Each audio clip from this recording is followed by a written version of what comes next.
I recently attended the Close Contact Gunfighter Course hosted by Rogue Methods and the CEO of Rogue, none other than Raul Martinez.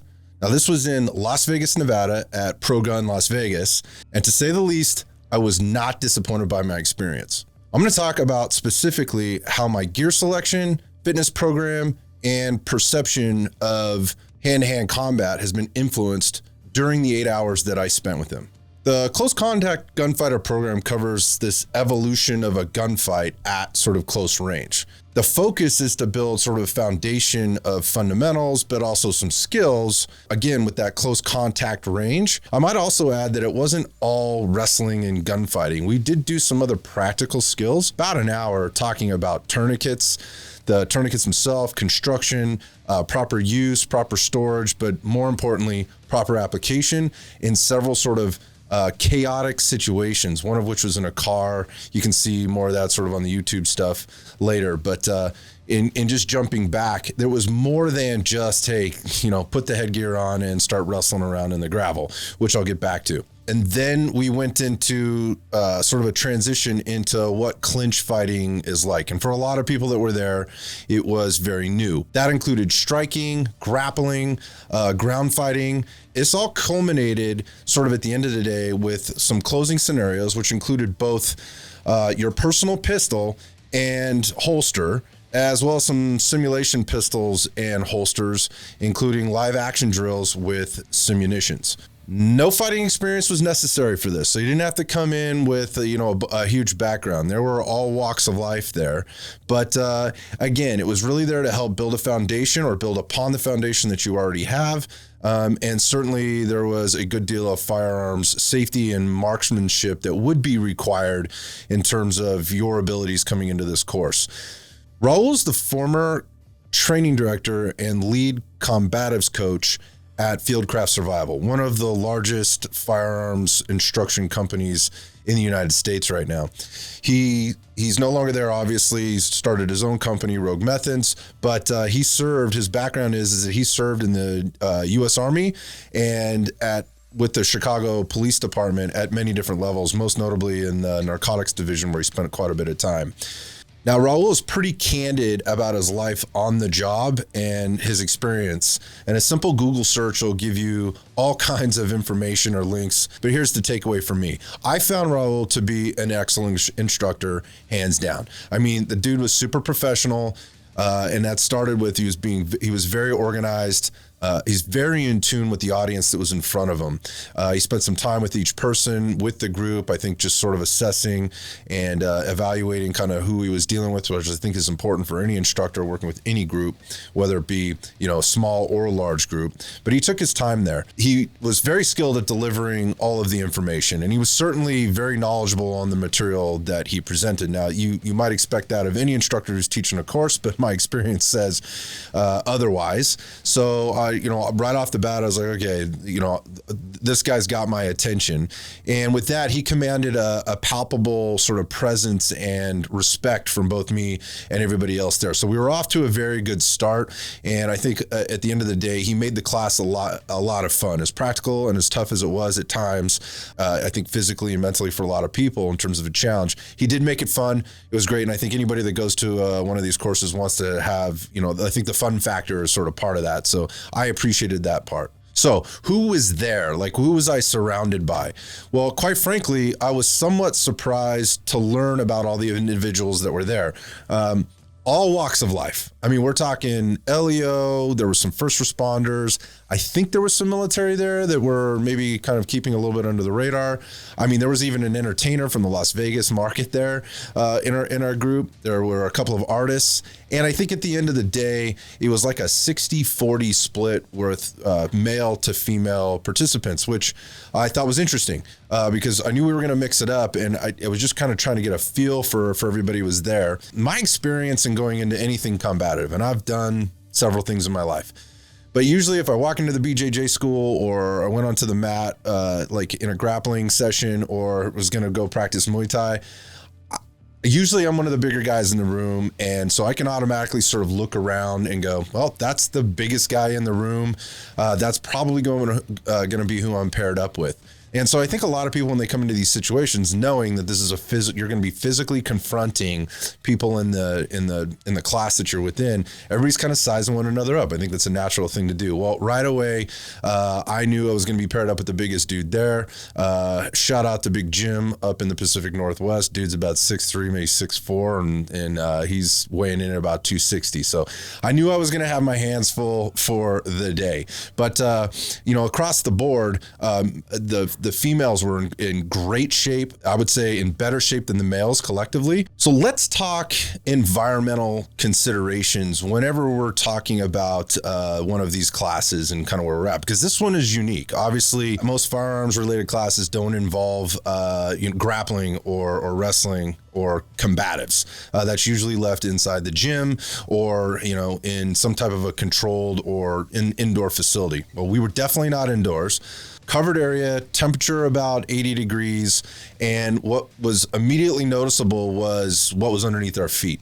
And essentially what we were going to be in all day long was base rock, like drainage rock, something that you would put under, the soil or in an area where you were building a drain for water runoff. So essentially what this stuff is crushed concrete. So if you think about it, or if you can kind of picture it, if you Google this shit, what you would see is it's like kind of 1-inch squares. I mean, they've just taken like huge, where they've demoed concrete out of something or somewhere, dump it in a grinder, they crush it all up, and it comes out with, little, maybe 1-inch chunks.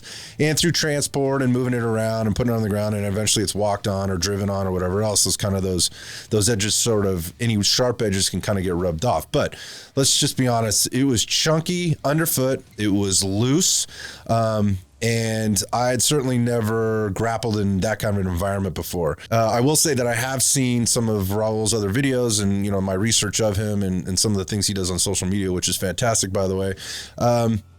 There are all kinds of environments. Sometimes it's the dirt. Sometimes it's like a part grass, part dirt. Sometimes it looks like moon dust. In our case, we got the chunky. I was ready to kind of get after it. I knew we were going to get bumped and bruised. The things to consider, I think, that are important in terms of your environmental conditions.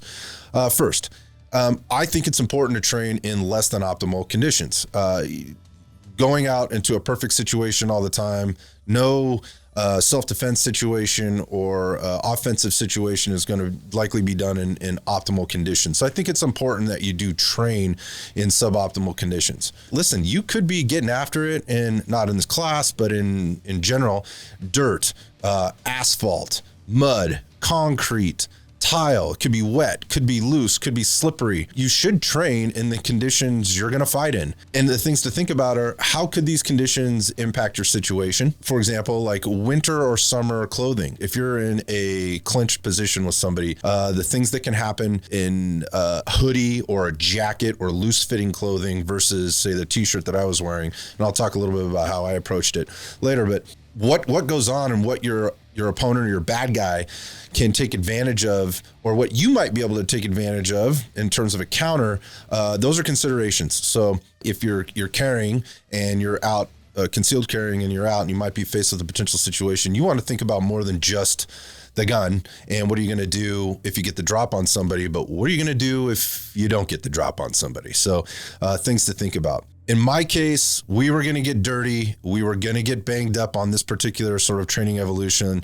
And we were definitely likely to be subjected to, like I said, some bumps and bruises and maybe some abrasions. That's not too unlike what you might get if you went to the gym and trained boxing or BJJ or, Muay Thai or whatever. This was just going to be a little bit more real. That is for sure. So before jumping into any combatives training, I liked where Raul got things started. We started with what happens if and when you get into a wrestling match with a gun, and whether it's yours or the bad guy's gun, what to do if the gun is ultimately unholstered and nobody's firing it. Let's again, I'm going to say unholstered in close proximity, within inches or less than a foot. What do you do? So I've actually been into a few courses where we've talked about this and we've actually practiced this.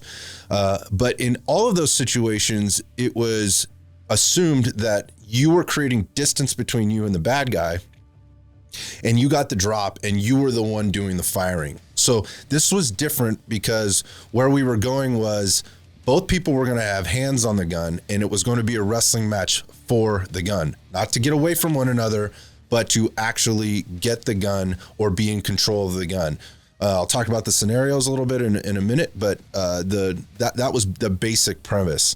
Again, these courses were close contact and discharging your weapon, and more specifically, we talk about discharging a semi-automatic weapon, which would be different than a revolver. If you're in a wrestling match for your gun, and there could be a chance that you're going to lose control of that gun, but you can get a shot off. There's a way for you to maybe do that, or you're coming up close, you're packed into the rib cage, and that person's coming at you, and you're trying to slow them down, and you get a shot off on them, that you could ultimately create a malfunction in that weapon. So this is not a demonstration or instructional video on how to do any of that, but I think in short, what the theory here is you get that shot off, you don't know if you're going to get another one off, that you're now in this wrestling match and the gun gets away from you, bad guy gets the gun. Now the bad guy, what he has is he's got a gun with a malfunction in it. Now, so if I'm being specific about the malfunction, in previous courses, what we looked at was for your striker fired weapons, and more specifically like Glock style weapons, you would place your thumb on the back of the slide or on the back plate, you pull the trigger, and essentially the spent shell casing is not ejected from the firearm, so you've got a malfunctioning firearm. You're hoping and sort of betting, maybe praying, that if the bad guy gets it, you've now gotten yourself some time. If they were to pick up and maybe point that weapon at you and try to take a shot at you, again, they've got a malfunctioned gun, and that would give you time to get away, try to get back in the fight and get that gun back so that you could clear it and then use the gun. I've seen that coached, and I've been involved in that coaching quite a few times.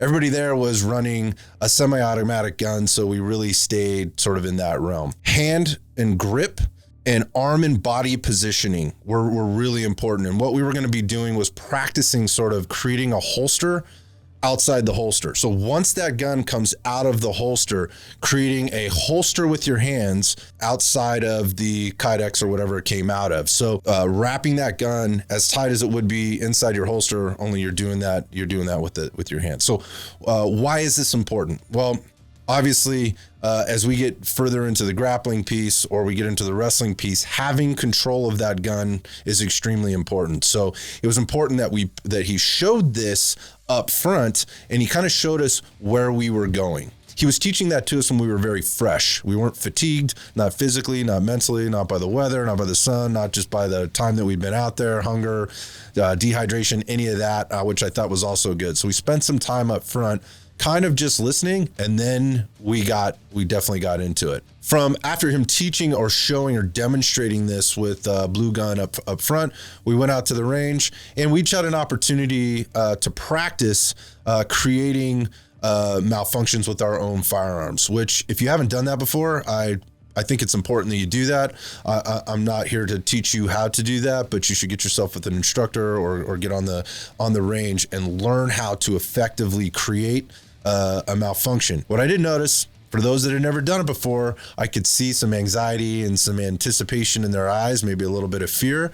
But after we were done, they got it. And I thought that was sort of a real tipping point sort of in the course, because we got past that point, which was going to be so important going further. We got that past that point, so they didn't have to think about that or worry about that as they then took on the rest of the information and the practical application that was about to be in front of them.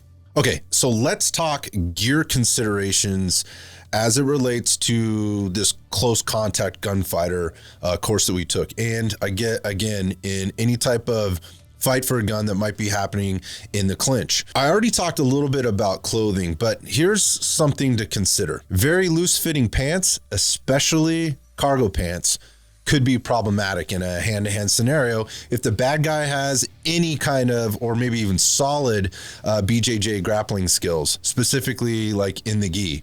I wore jeans from made by Barbell Apparel. They're sort of an elastic kind of fitting jean. They're comfortable, they're mobile. If you've ever trained in a gi, like on the jiu-jitsu mat, you know the effect, you know how effective you can be by grabbing the gi, right? And if you've got extra handholds in the situation we're trying to, and we'll talk about this, what we're doing in terms of manipulating and controlling the space that we're working in when the fight is on, I found in watching other people work and sort of the feedback that I was getting from people that having those loose fitting pants, particularly cargo pants, could be problematic for you. So something to think about. Whatever you're wearing up top is definitely going to get pulled. It's going to get stretched. It's going to get manipulated and potentially used against you. So same thing. Again, I was talking about the clothing before with maybe wearing a hoodie, maybe wearing a jacket, if it's the wintertime or whatever the scenario is.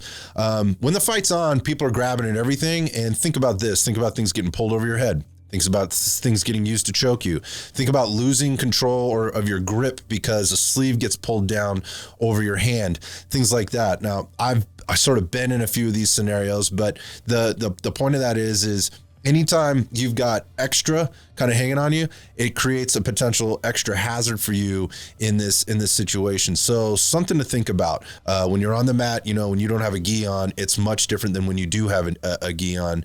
And so again, considerations. I basically had, just like the t-shirt I have on now is a basic poly cotton t-shirt, and it suited me fine. Now, footwear. Now, this might seem obvious, particularly in the conditions that we were training in. We were going out to the range, so I would assume most people would be wearing whatever shoes they would be going to shoot in or train in on the range with their firearms would probably be what they would wear to this particular training course, and that's basically what it looked like. I mean, basically, people showed up like they were going to some shooting course that you've probably been to a million times. Again, it may seem obvious, but based on the circumstances and what I knew about this course, I wanted to be prepared. So I have a couple different pairs of rain shoes that I wear out there. What you're wearing on your feet will matter. Whether you're on this deconstructed concrete or anything else, it's going to matter, and it's certainly going to matter when you get into the shit. I wore the Overbeat shoe by Victos. It's a great shoe. It's sort of a high top version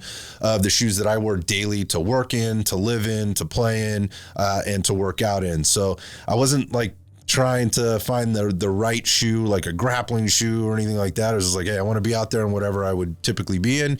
And so that's what I went with. The last thing I want to bring to the table in terms of gear considerations, in terms of clothing, and there's something to be said, obviously, for the holster and your firearm as well. We'll get to that. But the concealed belt that you wear, or the belt you're going to be, again, the premise of this course was it's coming from concealed. We did not come from outside the waistband, like in a service type of holster. This was all coming from concealed. Everybody was wearing concealed on this day. There was only one person who was wearing on the hip. Everybody was coming from appendix. So that said, going back to the belt consideration is important when you think about your concealed quote unquote kit. I cannot emphasize the importance of wearing a sturdy and appropriate belt. Now, when we started to kind of get rolling around and I was seeing some things that, the people that had come up with inappropriate belts, inappropriate gear, things that give stretch, things that weren't wide enough to really support the clips for their concealed holsters. We'll talk again about holsters in a second, but I think it's really important that you wear a belt, and you should train in the belt that you're going to be wearing on a daily basis when you're out there. When somebody gets a hold of your belt, gets a hold of your holster, gets a hold of your weapon within the holster, what you're wearing and how that belt can be manipulated is going to be super important. So you want to have yourself a good quality belt. I wear the Next belt for several reasons. I love some of the features on it in terms of the buckle, which has a little push button on the side for me to loosen or tighten depending on if I'm sitting or standing, or depending on the waistband on my pants. Some pants fit a little larger, so I might have to, and they're maybe a little thinner material, so it's easily manipulated kind of throughout the day. A lot of great belts out there, but if I need to use the restroom, it's easily kind of shifted around. It's got a small buckle that actually fits through my belt loops, so I don't have to take it off and move it over a loop. And for those of you guys that run concealed, you know what I mean. So anyway, that's my choice. There's a lot of great ones out there. I know there's a lot of great companies that make great belts. choose wisely on your belt selection, because in this particular case, it absolutely matters. So let's talk about holsters and the importance of retention systems for close contact gunfighting. Man, the holster debate will go on until the end of time. I mean, there's going to be no end to this. And I think it's great. I think it's great. Everybody has their opinions, and I'm going to give you sort of mine on kind of what, based on purely on experience. And again, this is through training. This is not through real life. I've never, fortunately, ever had to be in a grappling match for a firearm. I hope to never have to be there. But here's some of the things that I learned. Again, this is a course that was focused to the CCW situation. Outside the waistband techniques, we're not practiced, we're not covered. So if that's what you want, you need to go somewhere else, because that's not what we were doing here. But because it's going to require a different approach. There's many, many different things. So that said, there are a number of concealed holsters out there. Just like any of the other equipment you're going to buy, there's all kinds of stuff that you can try and use and apply to your individual situation. A lot of it comes down to comfort, accessibility, ease of use, and obviously effectiveness of concealment based on where you're carrying it, how you're carrying it, what weapon you're carrying, and those are all considerations. Many think about the strength of the pistol retention within the holster, within the kydex, and sometimes, obviously, that is controlled sometimes externally with the screwdriver in terms of you have adjustment screws to tighten that up, and also to consider how tight you're wearing your belt, because that obviously adds to the retention of the holster. So again, pistol retention, important, always important, doesn't matter. It certainly matters in this particular application that we're talking about now, but I don't know how many people really consider the strength of the holster retention within the belt. And what I mean by that is keeping the holster on, right? Not the gun coming out of the holster, but the actual holster staying on. God forbid you should be in a situation where somebody else wants that gun. Couple different things. So I went to the course with two weapons. I went with my Glock 19 and I went with a Glock 48. Now I carry both, and I've been practicing to carry the 19 because it's new to me. I've been carrying the 48 for a while, and I'm very comfortable with it. And I have two different holsters, right? So for the 48, I went with the Tier 1 concealed with the additional mag holder on it. It's got two clips. It's flexy, very much like the T-Rex arms holster that has the little hinge in the middle with the different accessories that you can put on there. I've been carrying this one for a while. I really like this holster, and it accommodates my Glock 48 and with the optic and the weapon mounted light with my TLR 7 sub 7 or 7 sub, whatever order that goes in. But on here, what you have is, your basic holster, your kydex. It's adjustable for concealment and obviously where it rides in your waistline. And it has these plastic clips here made by Tier 1. And they great grip. It's a pain in the ass to get it on, and it's a pain in the ass to get it off. Anybody that's ever worn one of these instead of the waistband has to go to the restroom, use the restroom. They know there's a little wrestling match that you got to have there at your waistline to move this or get this out of the way in order for you to do your business. I really like this holster. The other holster I took was for my Glock 19 TXC. I love this holster as well. What I don't like about this holster for a different time is GBRS does not make a holster that will accommodate a weapon light. And that's a thing. So I'm looking for a holster that will do that, but I wanted to train both. So I took both. And what I really like about this one is super comfy, super slimline, very ergonomically friendly. And what I really like about it best are these clips that are on here. I'm just going to hold it up to the camera here. These are much different than the ones that were on the Tier 1 concealed. These are the HLR discrete gear clips, and they're metal.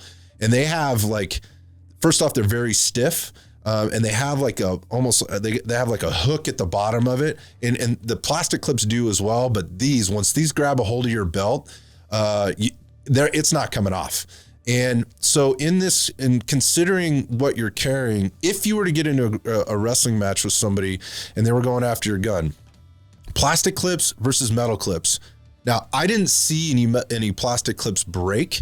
I well, we did talk a little bit about that, and some people had some experience in training with those plastic clips actually breaking when somebody was pulling on it or tugging on it. But when you actually get into the grappling and you happen to be belly down on the ground and somebody's yanking on it, or even you're yanking on it, or you're grinding your pelvis and your hips around to try to maneuver, and you might be on concrete or whatever, there are some reports of these plastic clips breaking, whether it's, again, Tier 1 or any other brand that's using plastic clips.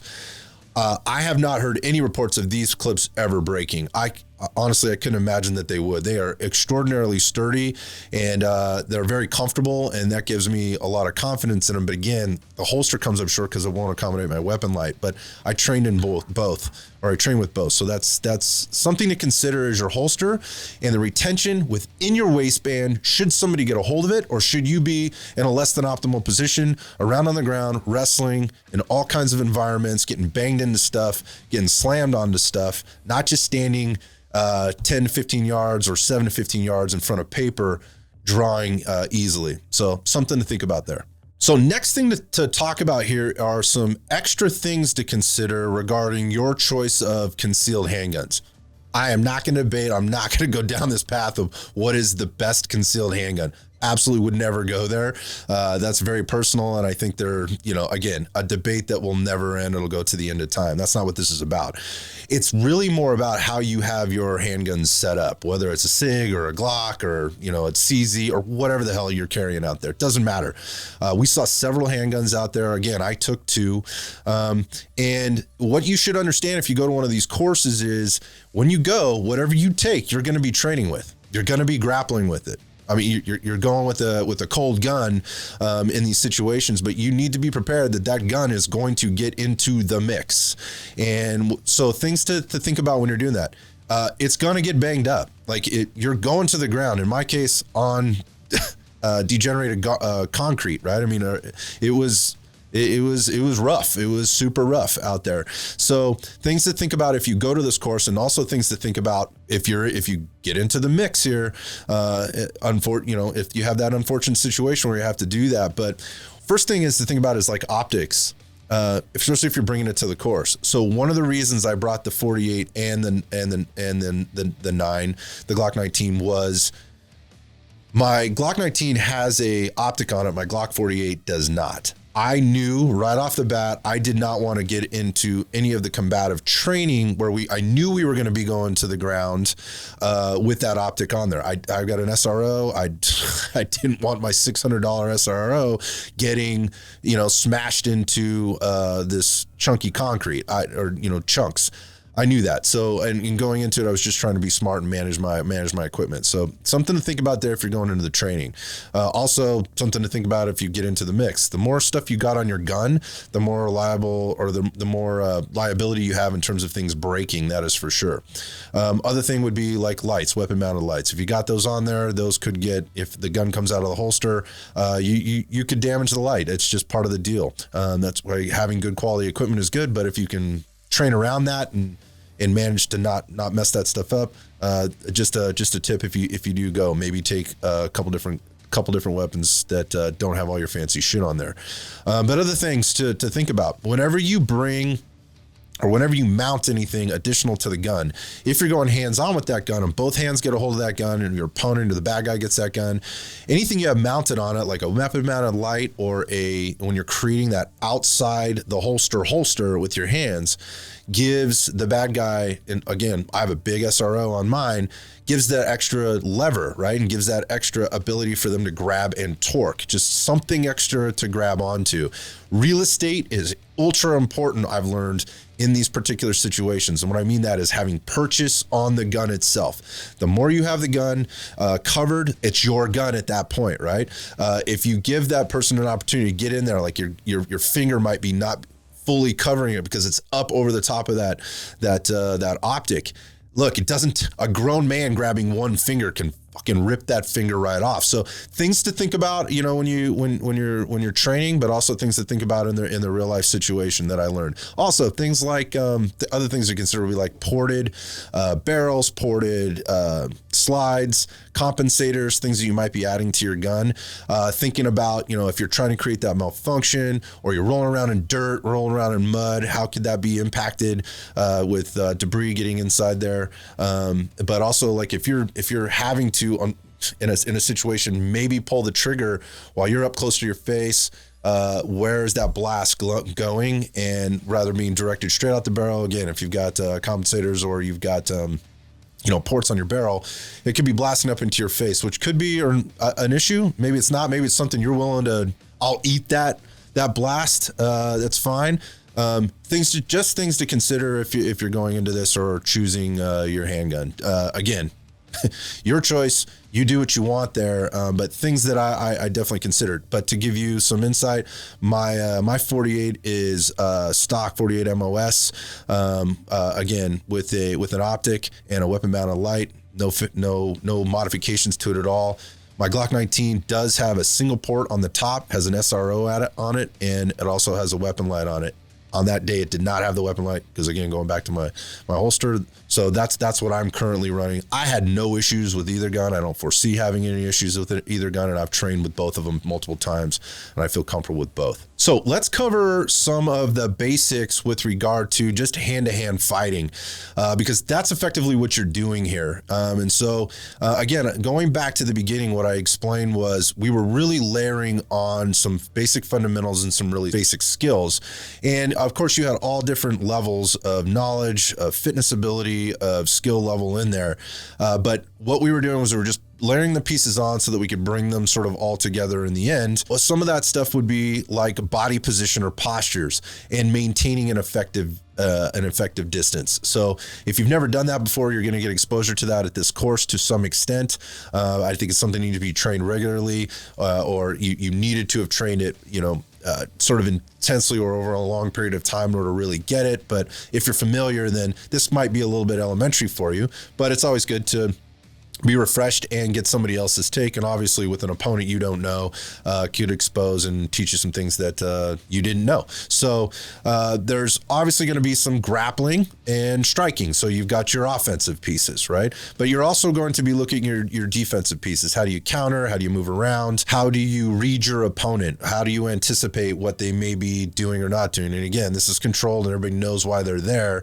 A little different out on the street. Ever been into a little scuffle, you know, things can get pretty wild pretty quick. And I found Raul to be very good at sort of moving around and getting to the people that really needed the attention and giving them maybe more of the basic stuff, and then also hitting the people that maybe had a little bit more skill and experience and kind of fine-tuning or nitpicking, for lack of a better term, in a good way, the things that they could do to maybe make their technique better. With that, you could expect gloves, tie pads, headgear, and we drilled quite a bit. I mean, that's why we were there. We were there to be combative, hands-on. So my personal experience with this is I wrestled as a kid into my late teens. So I had some experience there. I was pretty successful with it at obviously a very amateur level as a kid. I moved that in later. I practiced and did some Muay Thai for a while. I did some BJJ. I've done some BJJ, and as an idiot young man, I definitely had my share of street fights. So there's a little bit of the school of hard knocks there. What I did notice was there's a lot of people there that had some BJJ experience. Again, going back to the law enforcement, there was one female law enforcement officer there I was uber impressed by, and her BJJ skill was good, very good, particularly when it came to these particular situations. First off, what you do on the mat at your BJJ session is going to be much different than what you do in the gravel and the rocks when there's a weapon involved. And we're talking about a gun in this situation. If it's a knife, it's going to be way, way different. But you really get a very, I'm going to just call it a wake-up call to how much of your BJJ is worthless in these situations. I'm not saying BJJ is worthless, But when the gun's out and you're scrambling for the gun, you'll be doing things that are probably counterintuitive to your BJJ. There's several, I think, techniques and things and skills that come into it. I'll give you one. Body awareness. You know where you are in space. You got your hands on. You can feel which, or your opponent or the bad guy. You can feel which way they're moving. You can move with them. How to grip, how to grab, how to have hand control, how to have wrist control. These are all very important things. Again, in a scramble, if you've not scrambled before, your experience doing that on the BJJ mats will be helpful here for sure. But working for submissions or creating space and being on your back in these particular scenarios when there's a gun involved, those are all bad. And so, and when I say all bad, I mean generally bad.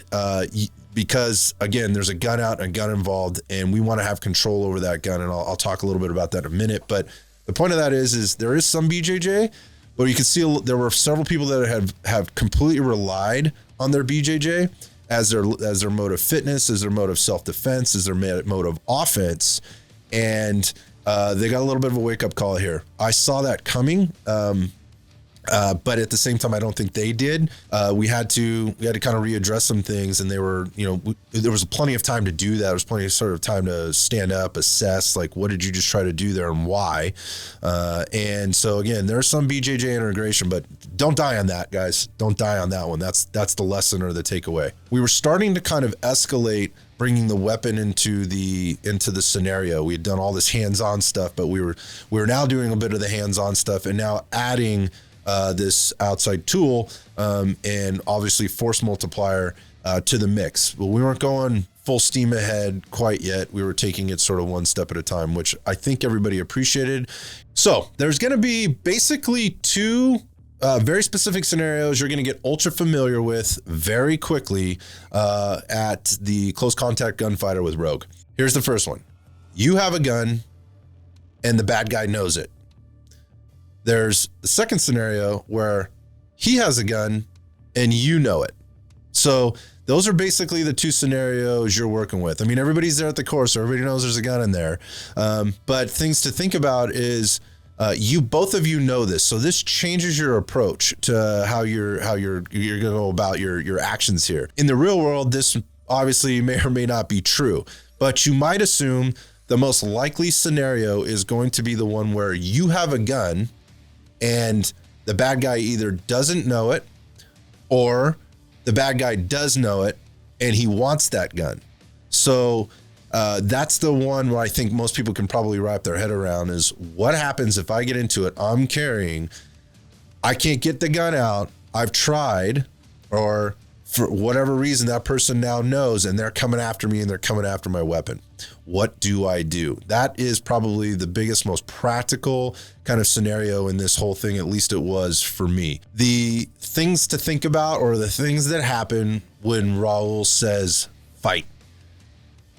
So the first thing that kicks in, I don't care who you are, your fight or flight response is going to kick in. That's a very natural response. It's a good response. It's there for a reason, and it's definitely going to kick in. There's a few added things that I think come with that. One, you're not really fighting for your life. That's a much different response if you've ever been in that situation or thought you were fighting for your life. Way different response than you're probably going to feel in class. But that said, there's a few other things to layer on there. There's a little bit of peer pressure. I mean, it's not like you have five, it's not like going to a wrestling tournament or a jiu-jitsu tournament where you got 5-7 mats and there's all kinds of stuff happening. It's you and the bad guy or your opponent on the dirt, in the ring effectively together and everybody's watching. So there's this peer pressure, I think, that comes along with it. You're certainly in the moment, you're being evaluated and you're being watched. Here's a couple other things you learn.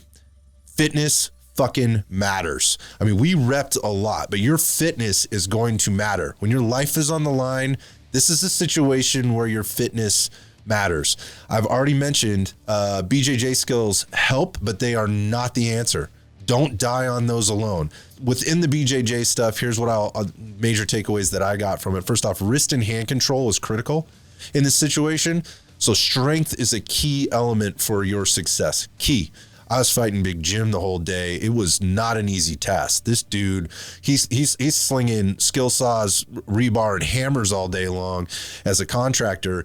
As soon as our hands went on one another, I could tell right away this is going to be a lot of work. And, you know, again, our like 70%, which we were encouraged to keep dialing it back to because both of us were going pretty hard, was the 150% of some of the other people in the room or on the in the gravel. And I guess my point is like the 150-pound male or female that was matched up with another opponent that's given her 150% is, in terms of his strength or effort, is only my 70%. So things to think about in your training and your considerations with how you're approaching your training. There's going to be strength component, a power component, an agility and a quickness component.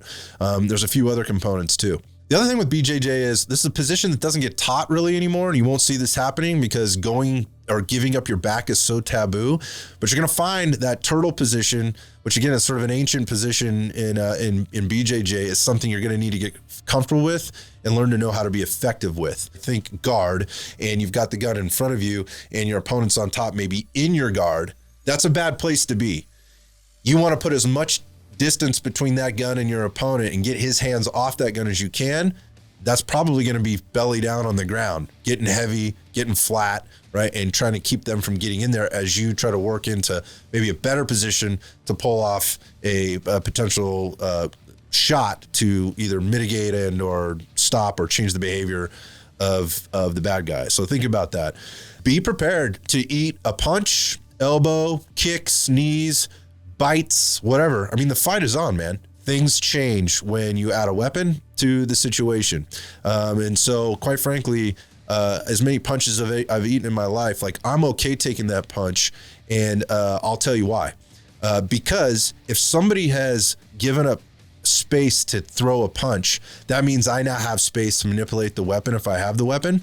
And again, if I had to paint a little bit more of a clear picture, it would be I'm belly down on top of this gun. This guy knows I have the gun under there and he's trying to get after it too.